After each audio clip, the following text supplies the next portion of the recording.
Have you ever heard of a country where the women are stunningly beautiful, world-class level, where midnight is just the start of dinner, and the people once changed presidents 5 times in just 12 days? A place where there's a church that worships a soccer player like a god, and plastic surgery is as common as getting a haircut. Where you can sip bitter tea like a warrior, dance tango in the streets, and come face to face with roaring glaciers. This is Argentina, a land of fierce contradictions and irresistible charm. Curious yet? Argentina, shaped by contrast, spans nearly 2.78 million square kilometers, making it the 8th largest country on Earth. Its length rivals the distance from the icy fjords of Norway to the sun-kissed shores of Greece. At its peak stands Mount Aconcagua, soaring 6,959 meters into the clouds, the highest point in the Western Hemisphere. In contrast, the land dips to 105 meters below sea level at Laguna del Carbon, a quiet salt basin that ranks among the lowest depressions on the planet.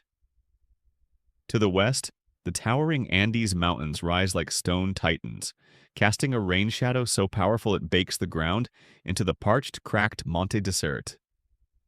Just beyond that, the eastern plains flourish with greenery, nourished by heavy rainfall.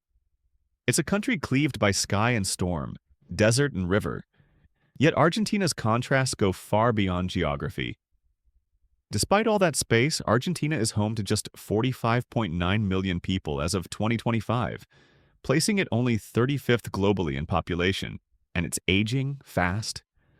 With a population growth rate of just 0.29% per year, Argentina is aging more rapidly than almost any of its neighbors. Today, 12% of Argentinians are over the age of 65.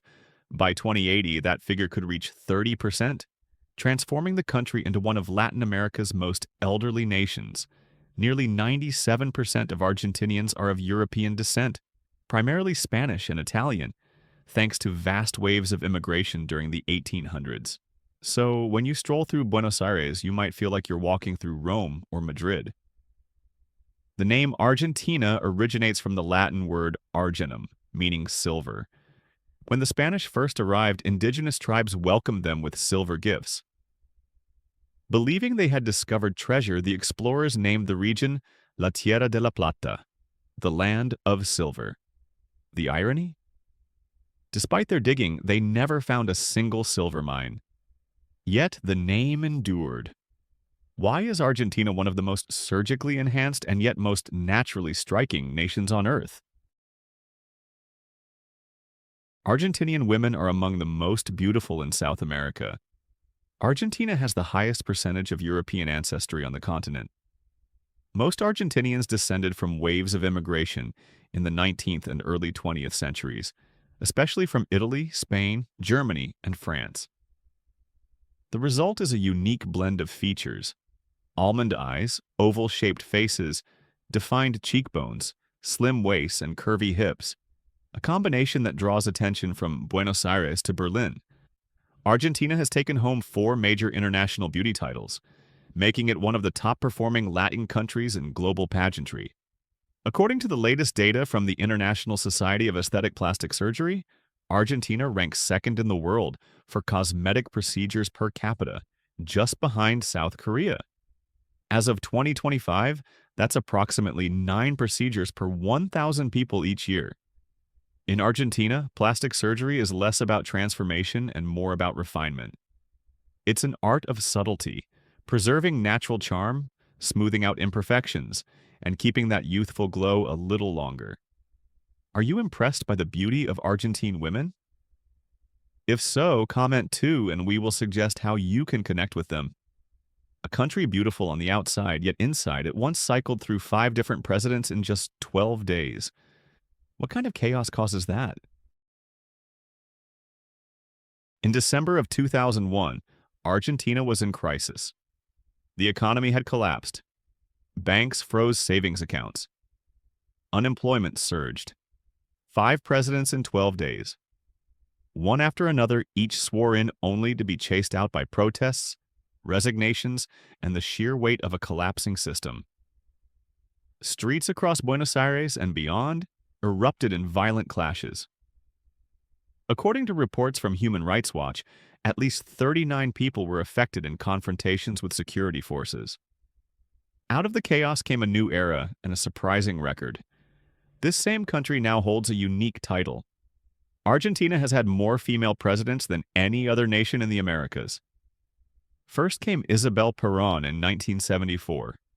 She wasn't just Argentina's first woman in power, she was the first woman in modern history to become president through constitutional succession. Then, in 2007, Cristina Fernández de Kirchner made history again. The first woman elected president of Argentina and the first to be re-elected for a second term. So, how does a country bounce back from 12 days of total collapse and come out stronger, prouder, and more defiant than ever? Let's start with the flower. Floralis generica, a giant metallic bloom, weighing over 18 tons, standing tall in a public park. It was built by Eduardo Catalano, an Argentine architect who believed architecture should move with time. By day, its 6 steel petals unfold, catching sunlight.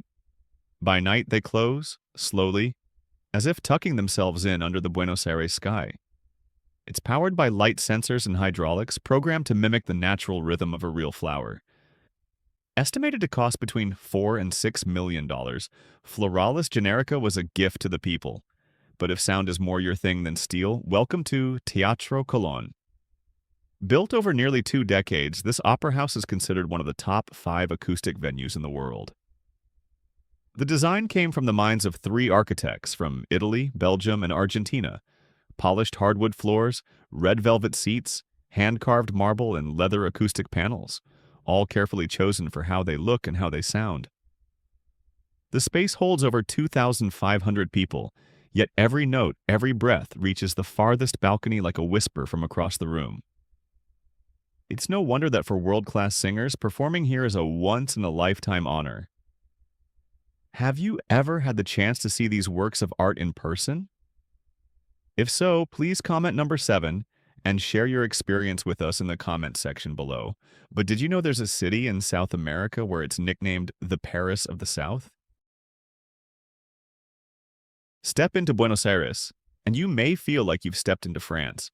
From the tree-lined promenades of Recoleta to the grand Avenida de Mayo and the ornate splendor of Teatro Colón, this city wears its European influence proudly. Back in the late 19th and early 20th centuries, waves of Spanish and Italian immigrants flooded into Argentina with language, fashion, cuisine, and style. The government doubled down, hiring French architects to redesign Buenos Aires in the image of neoclassical and Art Nouveau Europe. In 1936, for the city's 400th anniversary, Argentina built one of its most famous monuments in just 31 days, the Obelisk of Buenos Aires. Designed by architect Alberto Prebisch and constructed by the German firm GOTP, it rose from the ground with speed and precision thanks to modern precast concrete technology, something almost unheard of in South America at the time. Standing at the intersection of Corrientes Avenue and the 9th of July Avenue, the widest avenue in the world, the obelisk became a bold symbol of Argentina's ambition. During that same period, the city expanded its subway system, enhanced its public infrastructure, and emerged as one of the most forward-thinking capitals in the region. Have you ever wondered why in this country, midnight is just the beginning? The answer will surprise you. Argentina doesn't follow your typical 9-to-5 rhythm. Most Argentinians eat around 2 o'clock, just as the Parillas, open-flame grill houses, begin to smoke. After lunch, the cherished siesta, shops close, streets quiet, because in Argentina, everything happens late. Dinner often starts after 9. At that hour, most restaurants are just opening. Tables fill slowly. Voices rise. Laughter flows. Families, friends, lovers, they connect. The dishes. Empanadas, golden, crisp pastries stuffed with spiced beef and olives. Pasta, but with bold Argentine flair. Think creamy sauces, thick noodles, and local twists passed down from Italian grandparents. In neighborhoods like Palermo, the streets come alive. Bars hum. Sidewalk cafes spill over with late-night chatter, and if you're lucky, you'll stumble upon a spontaneous tango. Two strangers, a connection that lasts only minutes but feels timeless. Hearing this, do you wonder about the real cost of living here? The answer might surprise you, but first, take 5 seconds to hit subscribe and turn on the notification bell so you never miss any of our new content. In major cities like Buenos Aires or Cordoba, a one-bedroom apartment will typically set you back around $350 to $600 per month, depending on the neighborhood and amenities. Move to quieter towns like Mendoza or Salta, and that same apartment might cost you as little as $150. And what about food? Argentinian grocery markets are filled with fresh produce, local cheeses, and some of the best beef on earth. If you cook at home, your monthly grocery bill can range between $180 to $250, plenty to eat like a king. Prefer dining out? Can cost you as little as $4 to $8, and getting around? Public transport is fast, clean, and cheap. Monthly subway or bus passes go for about $10 to $15, letting you move through the city with ease. Even cross-country buses, spanning thousands of kilometers, cost a fraction of airfare. Fitness isn't forgotten either. Gym memberships range from $20 to $40 per month, and if you prefer nature, parks are filled with free yoga, Zumba, and group workouts, especially in cities like Rosario and Buenos Aires. In total, the average monthly cost of living in Argentina falls between $700 and $1,400, depending on your lifestyle. But what if we told you that Argentina isn't just a place to live? It's also a place of natural wonders so dramatic they seem impossible?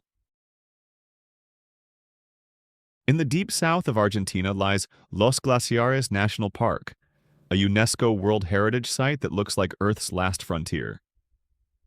Perito Moreno Glacier. This natural titan stretches nearly 30 kilometers long, towers 74 meters high above the lake, and it's still advancing, growing, not shrinking. As you stand in front of it, the silence is broken by deep, thunder-like cracks, giant sheets of ice splitting and crashing into Lake Argentino. Now head north, toward the border of Brazil. There, buried in the jungle, is a force of nature called Iguazu Falls. Some dropping from 80 meters high, rushing into the mist-covered gorge below. This site is so overwhelming, it's been called one of the new 7 natural wonders of the world. Designated by UNESCO as a World Heritage Site, Iguazu draws millions each year. Welcome to Mendoza, Argentina's wine capital. With over 1,000 wineries, Mendoza isn't just about sipping, it's about storytelling. Each vineyard offers a different view, a different grape, and a different family legacy. Malbec, bold, rich, and born in these high-altitude soils. Every year, Mendoza draws around 1 million wine lovers for tastings, vineyard tours, and even horseback rides through the vines. How can a country with massive farmland, booming exports, and world-famous wine still have more than half its population living in poverty? On paper, Argentina looks strong. As of 2024, the country's nominal GDP sits around $646 billion, placing it 22nd globally, according to the International Monetary Fund. A serious player in global agriculture, mining, and energy, with resources that many countries would envy. But behind the numbers, the reality is painful. In the first half of 2024, over 52% of Argentinians were living below the poverty line, the highest level in nearly 2 decades. That's more than 24 million people, in a country rich in beef, soybeans, lithium, and wine. So what's the problem? Inflation. In 2023, Argentina's inflation rate hit a staggering 211%, second only to Venezuela. Prices change so fast that salaries lose value within days. It's common to see people immediately spend their paycheck on food or essentials, because waiting even a weekend might mean they can no longer afford the same items.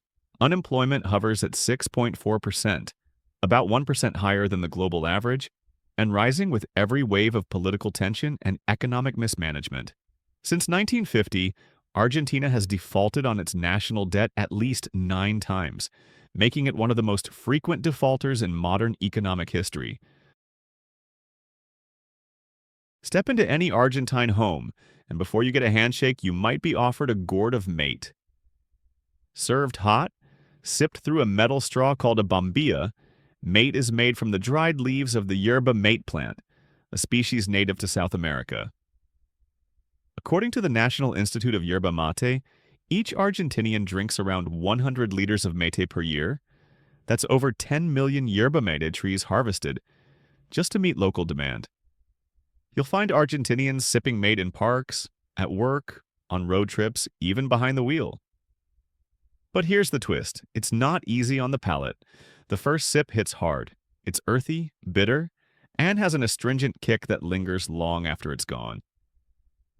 To the unprepared, it tastes almost like unbrewed coffee with a hint of forest floor. Now, if mate is the national soul, wine is its reward. Argentina ranks as the 8th largest wine producer in the world, according to 2023 data from the International Organization of Vine and Wine. And leading the charge is Mendoza, a high-altitude region at the foot of the Andes Mountains, with more than 1,000 vineyards tucked into sunlit valleys. Malbec, originally from France but now fully Argentinian, deep, dark, and full of character, just like the people who grow it. Argentina also produces award-winning Cabernet Sauvignon, Torrontés, and Syrah, each one shaped by mountain air and rich soil. Ask anyone in Argentina what truly unites the nation, and the answer is simple. Football. The national team is a global titan, with 3 FIFA World Cup victories. First, in 1978 on home soil. Then in 1986, led by the legendary Diego Maradona, whose Hand of God goal is etched into football history. And most recently in 2022, with Lionel Messi lifting the trophy in Qatar, a crowning moment for a player many call the greatest of all time. On the continental stage, Argentina holds the record for the most Copa America titles, 16 in total, tied only with Uruguay and far ahead of their rivals. Pato, which means duck in Spanish, began centuries ago when teams on horseback used a live duck inside a basket. Players would wrestle mid-gallop, often leading to chaos and public forbidden. Pato was outlawed multiple times. But in 1953, President Juan Perón declared it Argentina's official sport. Today, it was replaced by a soft leather ball with handles, and the rules have evolved to make the game safer. Still, it remains a symbol of Argentina's rugged tradition, blending the agility of polo with the intensity of basketball. Argentina is home to a wide range of beliefs, shaped by European roots and indigenous heritage. As of 2025, roughly 63% of Argentinians identify as Roman Catholic. Others follow Protestantism, Judaism, Islam, and growing spiritual movements. But what truly stands out is La Iglesia Maradoniana, the Church of Maradona, founded in 1998 in Rosario. It's a functioning religion created by Maradona's most devoted followers, men who believed his talent transcended the pitch. They've written the 10 Commandments of Maradona. Inside the church, you'll find shrines, prayers, and even a birthday celebration every October 30th, not for a saint, but for their idol. As of now, the Church of Maradona claims around 120,000 followers worldwide, with branches in Spain, Italy, and beyond. In the past, only Catholics could become president or vice president of the country. But that changed in 1994 when the Constitution was updated to reflect a new, more inclusive era of religious freedom. Each year, the percentage of non-religious Argentinians rises by about 0.7%. If the trend continues, experts project that within the next 60 years, people with no religious affiliation may outnumber Catholics altogether. Originally viewed as crude and improper by the elite, tango refused to stay underground. Its bold postures, tight embraces, and sweeping leg movements caught the world's attention, and eventually its admiration. Walk the streets of Buenos Aires, and you'll still find tango everywhere. On plazas, in parks, outside restaurants, dancers glide across cobblestones like it's second nature. Even subway stations are named after famous tango musicians. And Argentina's national football team? Nicknamed La Selección de Tango, a nod to the country's rhythmic soul. But if you truly want to feel it, not just watch it, you need to go to a milonga. Milongas are community tango events held in the evenings. Most nights begin with free lessons around 7 or 8 o'clock. Whether you're a beginner or a veteran, everyone's welcome. Ask any Argentinian what they believe in, and chances are they'll say asado.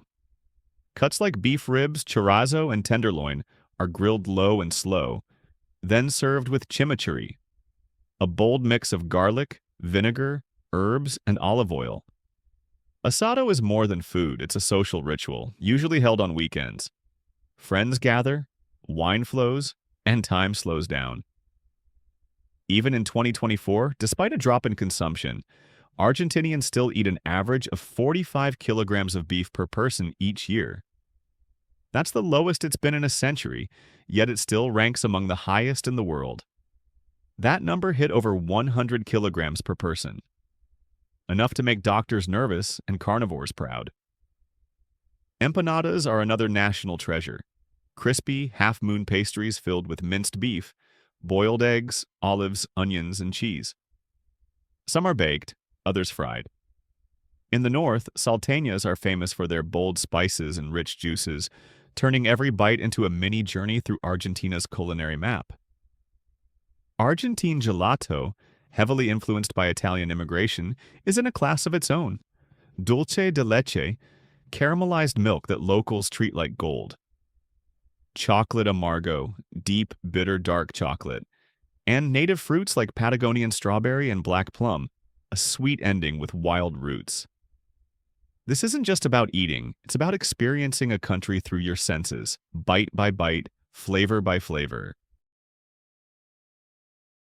Every November, in the rural town of Maipú, located in Buenos Aires province, locals gather for one of the most unexpected events in Argentina. La Fiesta Nacional del Ajo, the National Garlic Festival. What began as a small local tradition has grown into a full-blown community celebration. It's a showcase of Argentina's deep farming roots and the tight-knit communities behind the country's food. Then, from January to early March, the spotlight shifts to the city of Gualeguaychú in Entre Rios province, where the streets explode with color. Often called the Rio de Janeiro of Argentina, this carnival draws thousands of visitors each year. And if you're more into deep reds than loud drums, head to Mendoza in March, when the province hosts its crown jewel, Fiesta Nacional de la Vendimia, the Grape Harvest Festival. This is Argentina's tribute to wine, held at the foot of the Andes Mountains, in the very vineyards where Malbec was born. For wine lovers, it's more than a party, it's a pilgrimage. We've explored 15 amazing facts about this incredible country. If you enjoyed the video about Argentina, don't forget to hit the like button and subscribe to my channel. Your support is the driving force that helps us continuously improve and bring you even more engaging content. Thank you and see you in our next travel documentary. We are so glad you are with us today. Please leave a comment, like the video to support us, and subscribe for more videos. See you soon.